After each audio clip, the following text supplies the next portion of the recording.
रानी, अरे ओ रानी, सो रही हो क्या अभी तक? रानी की जेठानी ज़ोर ज़ोर से चिल्ला रही थी घर के आंगन में खड़े होकर। रानी यानी मैं। तभी मैं भागती हुई अपने कमरे से निकली और बोली, दीदी आ गई मैं।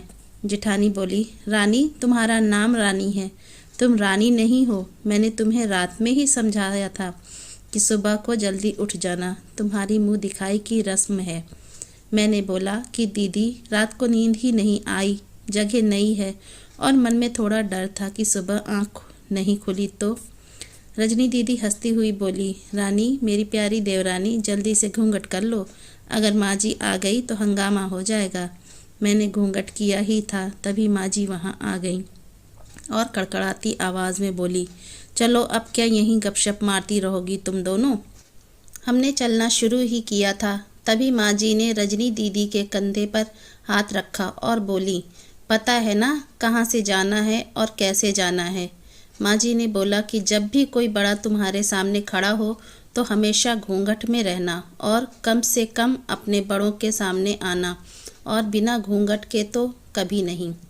रजनी दीदी कुछ बोली ही नहीं, बस अपना सर हिलाकर हाँ बोल दिया। मैंने भी बस अपना सर हाँ में हिलाया। माँ जी के जाने के बाद मैंने पूछा, रजनी दीदी आप तो स्कॉलर हो और इन सब चीज़ों को कैसे निभाते हो?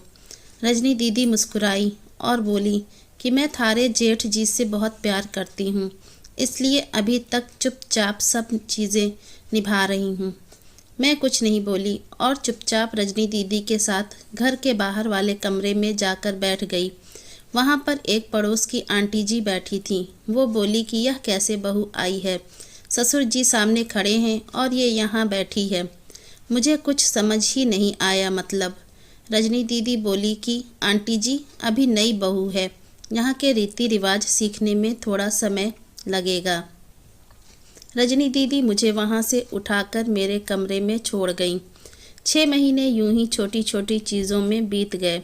फिर एक दिन मैं राहुल के साथ साड़ी लेने गई।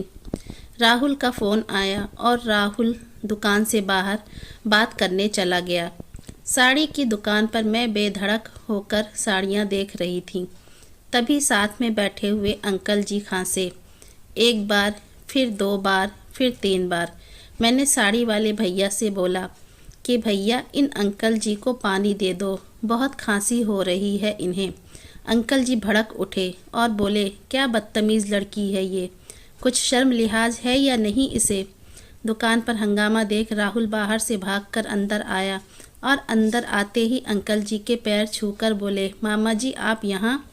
मैं घबरा के दुकान से बाहर निकल आई और एक लंबा घूंघट करके गाड़ी में बैठ गई। राहुल बाहर आया और गाड़ी में बैठकर गाड़ी बहुत तेज़ चलाने लगा।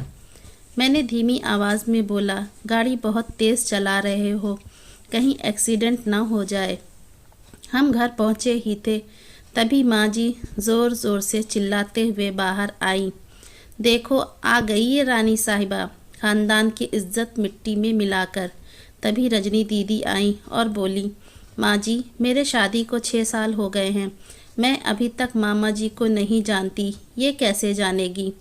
माँ जी और ज़ोर से चिल्लाई, देखो कैसे चपड़ चपड़ ज़बान चल रही है इस रजनी की भी।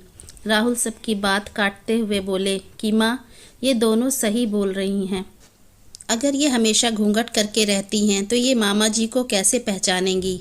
और माँ आज मामा जी के फ़ोन पर तुमने पूरे घर की शांति को भंग कर दिया है।